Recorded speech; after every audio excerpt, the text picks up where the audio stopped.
നമസ്തേ, Nandanam healing life ടാരോയിലേക്ക് ഏവർക്കും സ്വാഗതം. ഇന്നും പുതിയ വീഡിയോ ആയിട്ടാണ് വന്നിരിക്കുന്നത്. ആദ്യം തന്നെ പറയട്ടെ, എല്ലാവരും സുഖമായിരിക്കുന്നു എന്ന് കരുതുന്നു. പിന്നെ ഈ വീഡിയോ പ്രിവ്യൂലി മാത്രം കാണാനായിട്ട് ശ്രമിക്കുക. ഏത് സമയം മുതലാണോ നിങ്ങളുടെ വീഡിയോ അല്ലാതെ തോന്നുന്നത് ആ സമയം മുതൽ വീഡിയോ നിർത്തി സ്കിപ്പ് ചെയ്ത് നിങ്ങൾക്ക് പോകാവുന്നതാണ്. ഇത് പേഴ്സണൽ റീഡിംഗ് എടുക്കുന്നവർക്കായിരിക്കും കുറെ കൂടെ നല്ല ക്ലാരിറ്റിയോടുകൂടെ കിട്ടുക. ഇത് നിങ്ങളുടെ ഒരു ജനറൽ റീഡിംഗ് ആണ്, ടൈംലെസ് ആണ്, ജെൻഡർലെസ് ആണ്. നിങ്ങൾക്ക് ഇതൊരു ഗൈഡൻസ് മാത്രമായിട്ട് എടുക്കുക. ഇതിൽ പറയുന്ന കാര്യങ്ങൾ നിങ്ങളുടെ ഒരു നല്ലതിന് വേണ്ടി മാത്രം ആവട്ടെ എന്ന് ഞാൻ പ്രാർത്ഥിക്കുകയാണ്. പിന്നെ ആദ്യത്തെ കാർഡ് ഒന്ന് പൈൽ റീഡിംഗ് അല്ല, ഒരു ഗൈഡൻസ് റീഡിംഗ് ആണ്. തനിച്ച് എന്നുള്ളൊരു കാർഡാണ് വന്നിരിക്കുന്നത്. അതായത് ഒരു കൂട് തുറന്ന് കിളിയെ തുറന്ന് വിടുന്ന ഒരു ചിത്രമാണ് ഇവിടെ കാണുന്നത്. ആരെയും അതിരുകവിഞ്ഞ് ആശ്രയിക്കരുത്, അത് സ്വന്തമായി തടവറ സൃഷ്ടിക്കുന്നതിന് തുല്യമാണത്. കാരണം ഇപ്പൊ ആരെങ്കിലും നമ്മൾ എന്ത് ചെയ്തിട്ടുണ്ട്, നമ്മളിപ്പോ ചില ആൾക്കാർ ഒരു ഫ്രണ്ടിനെ ബെസ്റ്റ് ഫ്രണ്ടായിട്ട് കാണുക, അല്ലെങ്കിൽ അവരുണ്ടെങ്കിലേ നമ്മളെ ജീവിതത്തിൽ മുന്നോട്ട് പോകാൻ പറ്റുള്ളൂ, അല്ലെങ്കിൽ അവരുണ്ടെങ്കിൽ ഇപ്പൊ ചിലവർ പറയില്ലേ സ്കൂളിലേക്കൊക്കെ ഫ്രണ്ട് ഉണ്ടെങ്കിലേ അവള് വന്നിട്ടില്ലെങ്കിൽ ഞാൻ വരില്ല, അല്ലെങ്കിൽ അവളില്ലെങ്കിൽ എനിക്ക് പോകാൻ പറ്റില്ല, അങ്ങനെയൊക്കെ പറഞ്ഞ് ചില ആൾക്കാരുണ്ടാവില്ലേ. അപ്പോൾ അവരില്ലെങ്കിൽ അവരൊന്നും ഇല്ല, ഇവര് ഉണ്ടാവില്ല എന്നുള്ള ഒരു രീതിയിൽ നമ്മൾ ചില കാര്യങ്ങൾ തീരുമാനിക്കുകയാണ്. അതെന്താ പറയണത്, അത് അങ്ങനെ ചെയ്യരുത്. അത് ചെയ്യുന്നത് നമ്മുടെ സന്തോഷത്തിന്റെ താക്കോല് മറ്റൊരാളെ ഏൽപ്പിക്കുന്നതിന് പോലെയാണ്. അവരങ്ങോട്ട് പോകരുത് ഇങ്ങോട്ട് പോകരുത് എന്ന് പറയുമ്പോൾ നമ്മൾ പോവാതിരിക്കുക, അങ്ങനെയുള്ള ചില കാര്യങ്ങളൊക്കെ നമ്മളെ കൺട്രോൾ ചെയ്യാൻ ആരെയും അനുവദിക്കരുത് എന്നാണ് പറയുന്നത്. അതായത് ഇന്നാളുണ്ടെങ്കിലേ എനിക്ക് ഇന്ന കാര്യം നടക്കുള്ളൂ എന്നുള്ള കണ്ടീഷനോട് കൂടിയിട്ടൊന്നും ആരും ജീവിക്കരുത്. അവനവൻ ചെയ്യുന്ന കാര്യങ്ങൾ, അതായത് നമ്മൾ ചെയ്യേണ്ട കാര്യങ്ങൾ നമ്മൾ ചെയ്യുക, മറ്റുള്ളവരെ ആശ്രയിക്കാതിരിക്കുക, മാക്സിമം തനിയെ നിൽക്കാൻ ശ്രമിക്കുക എന്നുള്ളതാണ് ഇവിടെ വരുന്ന മെസ്സേജ്. ഓക്കെ, അടുത്ത കാർഡ് എന്ന് പറയുന്നത് മുന്നറിയിപ്പ്. ഒരു മുന്നറിയിപ്പാണ് നിങ്ങൾക്ക് തരുന്നത്. തീവ്രമായ ശ്രമം വിജയം കാണും. തണുത്ത മാനസിക ഊർജം തകർച്ചയുടെ മുന്നറിയിപ്പാണ്. അപമാനമാണ് വളർച്ചയ്ക്ക് വഴിയൊരുക്കുന്നത്. അത് നല്ലൊരു പോയിന്റ് ആണ് അല്ലേ. അപ്പൊ നിങ്ങൾക്ക് തരുന്ന യൂണിവേഴ്സ് തരുന്നൊരു ഇതാണ്, അതായത് മെസ്സേജ് ആണ്. അതായത് ബട്ടർഫ്ലൈ ആണ് ഇവിടെ വന്നിരിക്കുന്നത്. അത് സ്പിരിച്വൽ ഗൈഡായിട്ട് നമുക്ക് കാണാനായിട്ട് സാധിക്കും. ബട്ടർഫ്ലൈ സ്പിരിച്വൽ ഗൈഡായിട്ട് നിങ്ങൾ എപ്പോഴും മുന്നോട്ട് പോവുക, തീവ്രമായി പരിശ്രമിച്ചെങ്കിൽ മാത്രമേ അത് നമുക്ക് സക്സസ് ഉണ്ടാവാൻ പറ്റുള്ളൂ എന്നാണ് പറയുന്നത്.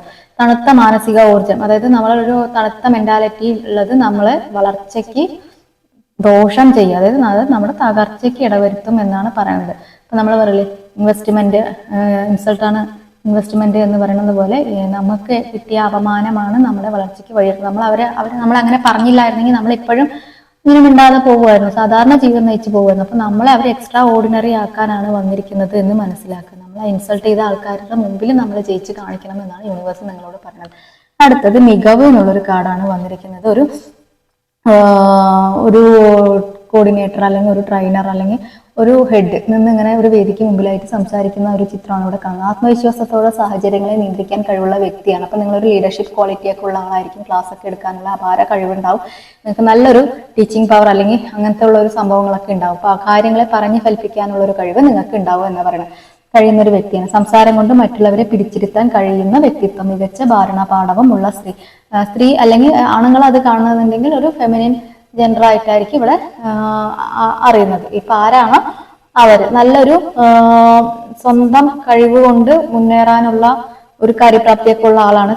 അവർ സംസാരിക്കുന്നത് കേട്ടാൽ നമുക്ക് കേട്ടിരുന്ന് പോവാൻ തോന്നും. അവർ പറയുന്ന കാര്യങ്ങൾ, അതായത് നിങ്ങൾ പറയുന്ന കാര്യങ്ങളൊക്കെ എല്ലാവർക്കും മനസ്സിലാവും, നിങ്ങൾക്ക് അംഗീകരിക്കാം, നിങ്ങളെ മറ്റുള്ളവർ അംഗീകരിക്കും. നല്ല അപാരമായ കഴിവുണ്ട്. നിങ്ങൾ കുറെ പേരെ കൺട്രോൾ ചെയ്ത് ഒരു സൂപ്പർവൈസർ പൊസിഷനിലൊക്കെ എത്തുന്ന ഒരാളായിരിക്കും എന്നാണ് പറയുന്നത്. അങ്ങനെ ഒരു സാധ്യത ഉണ്ട്, തള്ളിക്കളയരുത്. നിങ്ങൾക്ക് അപ്പൊ അത്രയും പവർ ഉണ്ട്. അതായത് നിങ്ങളെ കൊണ്ട് കഴിയില്ല എന്നുള്ളൊരിതൊന്നും തോന്നരുത്, നിങ്ങൾക്ക് നല്ല പവർ ഉണ്ട് എന്നാണ് പറയുന്നത്. ഓക്കെ, അടുത്ത കാർഡ് എന്ന് പറയുന്നത് അഭിവൃദ്ധി എന്നുള്ള കാർഡാണ്. അതായത് ധാരാളം ധനം അവിടെ അല്ലെ, പൈസ അങ്ങനെ കെട്ടുകെട്ടാക്കി അടുക്കി വെച്ചിട്ടുണ്ട്. പരിശ്രമങ്ങൾ കൊണ്ട് നേടിയ വിജയം, ബിസിനസ് വിജയം, അഭിമാനകരമായ സാമ്പത്തിക സ്രോതസ് മറ്റുള്ളവർക്ക് അസഹിഷ്ണുത ഉണ്ടാക്കും.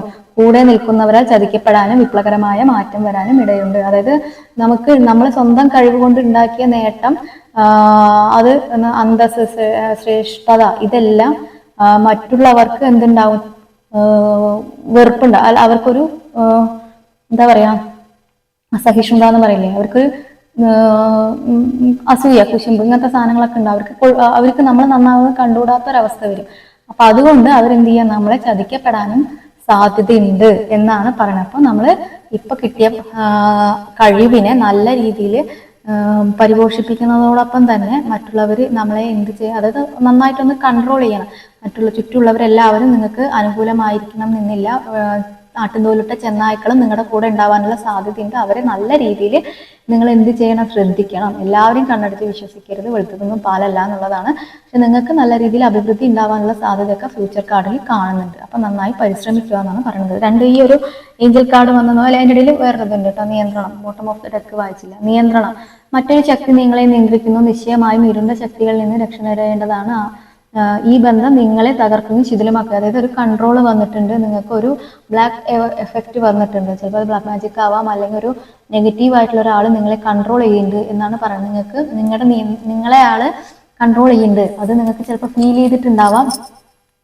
ആരെങ്കിലും ആയിട്ട് നിങ്ങളെ എന്താ പറയുക, അങ്ങോട്ട് പോകരുത്, ഇങ്ങോട്ട് പോകരുത്, അന്ന കാര്യങ്ങൾ ചെയ്യരുത് എന്നൊക്കെ ചിലപ്പോൾ നിങ്ങളോട് ഡയറക്റ്റ് പറയണ്ടാവും. അല്ലാന്നുണ്ടെങ്കിൽ അവർ ചിലപ്പോൾ നല്ല അപാര കഴിവുള്ള വ്യക്തിയായിരിക്കും. അവർക്ക് തന്നെ നിങ്ങളെ സ്വയം കൺട്രോൾ ചെയ്യാൻ കഴിയുന്നുണ്ടാവും. നിങ്ങൾ അവർക്ക് അടിമപ്പെട്ടു പോയ പോലുള്ള എന്തെങ്കിലുമൊക്കെ അവസ്ഥ ഉണ്ടാവും. അപ്പൊ അങ്ങനെ ആരെങ്കിലും ഉണ്ട് എന്നുണ്ടെങ്കിൽ അതൊന്ന് നല്ല രീതിയിൽ ശ്രദ്ധിക്കണം എന്നാണ് പറയുന്നത്.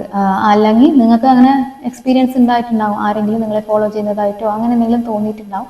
അല്ലെങ്കിൽ ഇതിപ്പോൾ എനിക്ക് ചെയ്യണം എന്ന് വിചാരിച്ചാൽ പോലും ചിലപ്പോൾ ചെയ്യാൻ പറ്റാത്ത, എന്തെങ്കിലും ഒരു കാര്യം ചെയ്യണം എന്ന് വിചാരിച്ചാൽ പോലും ചെയ്യാൻ പറ്റാത്ത ഒരു അവസ്ഥയൊക്കെ നിങ്ങൾക്ക് ഉണ്ടാവും. അപ്പൊ അത് നല്ല രീതിയിലൊന്ന് സൂക്ഷിക്കണം.